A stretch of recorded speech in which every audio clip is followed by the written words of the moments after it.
دوسرا حق ہمسایوں کا ہے۔ اللہ تعالیٰ سورۃ النساء میں فرماتے ہیں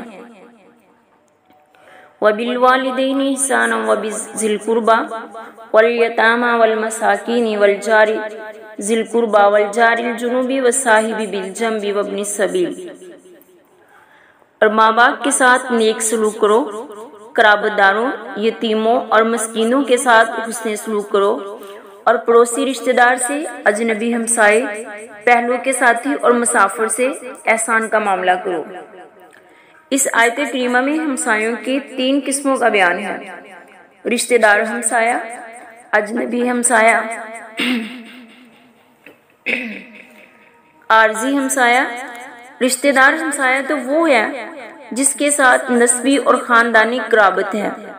اس کے ساتھ گویا دوگانہ تعلق ہوا، جس کو ہر موقع پر اس کا خیال رکھنا ضروری ہے، اس کے ساتھ حق قرابت بھی ادا کرنا ہے، ہمسائیگی کا حق بھی۔ اجنبی ہمسائے کا مطلب ہے کہ وہ صرف ہمسایہ ہے، اس کے حسب نسب سے آپ آگاہ نہیں، آپ اس کے لیے بیگانہ اور اجنبی ہیں، اور وہ آپ کے لیے اجنبی اور بیگانہ ہے، لیکن وہ آپ کا ہمسایہ ہے، اس لیے اجنبیت بیگانگی کے باوجود اس کے ساتھ ہمسائیگی کا حق ادا کرنا ضروری ہے۔ عارضی ہمسائے کا مطلب ہے کہ کوئی شخص آپ کے ساتھ بس میں، ریل میں، ہوائی جہاز وغیرہ میں ہم سفر ہے، وہ آپ کے ساتھ والی نشست پر بیٹھا ہے، آپ اپنے حسن اخلاق و کردار سے اسے متاثر بھی کر سکتے ہیں، اور اپنی بد مزاجی، بد اخلاقی، بد زبانی سے متنفر بھی۔ اس کا حق ہمسائیگی آپ صحیح طریقے سے ادا کریں گے تو یقیناً آپ اسے اپنا گرویدہ بنا لیں گے۔ ان تینوں قسم کے ہمسایوں سے اچھے سلوک کرنے کا حکم آیا۔ پڑوسی صرف وہی نہیں ہوتا جس کا گھر آپ کے گھر کے ساتھ یا سامنے ہو، بلکہ ارد گرد کے رہنے والے سب پڑوسی ہیں۔ نبی کریم صلی اللہ علیہ وسلم نے فرمایا من سرہ ان یحب اللہ ورسولہ او یحبہ اللہ ورسولہ فلیصدق حدیثہ اذا حدث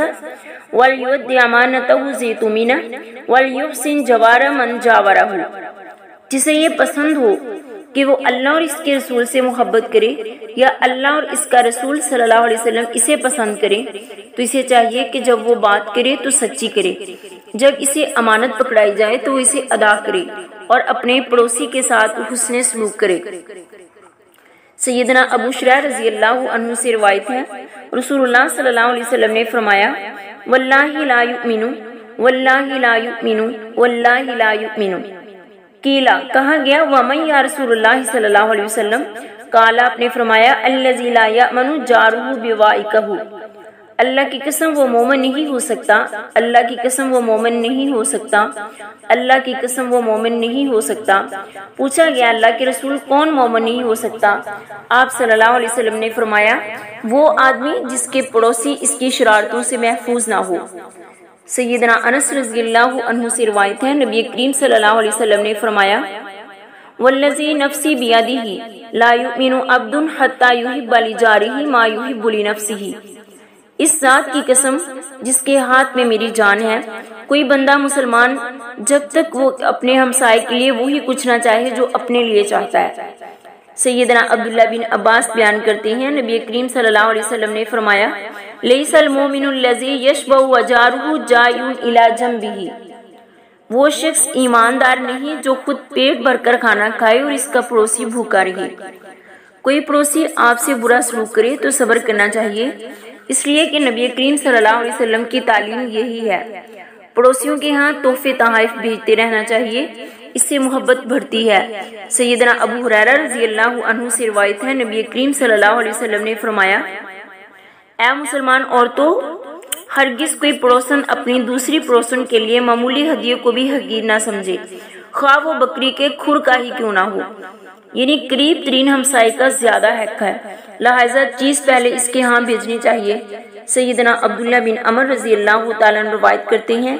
نبی کریم صلی اللہ علیہ وسلم نے فرمایا خیر الجیران عند اللہ خیرہم لجارہ، پڑوسیوں میں سے بہترین پڑوسی اللہ کے ہاں وہ ہے جو اپنے پڑوسی کے لیے سب سے بہتر ہے۔ اب پڑوسیوں کے حقوق اور ان کے ساتھ حسن سلوک کی تاکید اس قدر اسلام نے کی ہے کوئی اور مذہب ان کے ساتھ حسن سلوک پر اتنا زور نہیں دیتا۔ اس کا بخوبی اندازہ آپ صحیح بخاری کی اس روایت سے لگا سکتے ہیں۔ سیدہ عائشہ رضی اللہ عنہا بیان کرتی ہیں، نبی کریم صلی اللہ علیہ وسلم نے فرمایا، ما زال جبریل یوصینی بالجار حتی ظننت انہ سیورثہ۔ جبرائیل مجھے پڑوسی کے بارے میں مسلسل تلقین کرتے رہے، یہاں تک کہ میں نے گمان کیا کہ وہ اسے یقیناً وارث قرار دے دیں گے۔ سیدنا ابو ذر رضی اللہ عنہ بیان کرتے ہیں، ایک دفعہ نبی کریم صلی اللہ علیہ وسلم نے مجھ سے مخاطب کر کے فرمایا، اے ابو ذر، جب تم شوربے والا سالن پکاؤ تو اس کا شوربہ زیادہ کر لیا کرو اور اپنے پڑوسی کا خیال رکھا کرو۔ ان احادیث سے جہاں پڑوسی کے ساتھ حسن سلوک کی تاکید سمجھ میں آتی ہے، وہاں پڑوسیوں کے ساتھ حسن سلوک کے آداب و حدود بھی واضح ہو جاتے ہیں۔ مثلا یہ کہ ان کے ساتھ اپنوں کا سا معاملہ کیا جائے، نہ کہ بیگانوں جیسا، ہمسایوں کا دوست بن کر رہا جائے، نہ کہ دشمن، ان کا ہمدرد اور خیرخواہ ہونا چاہیے، نہ کہ اس کا بدخواہ اور سنگ دل۔ اس کے علاوہ یہ حسن سلوک کمال ایمان کے لیے بھی ضروری ہے اور آخرت میں سرخروئی کے لیے ناگزیر بھی۔ ایک مومن اس طرح ہی اللہ کے ہاں بہترین درجہ حاصل کر سکتا ہے۔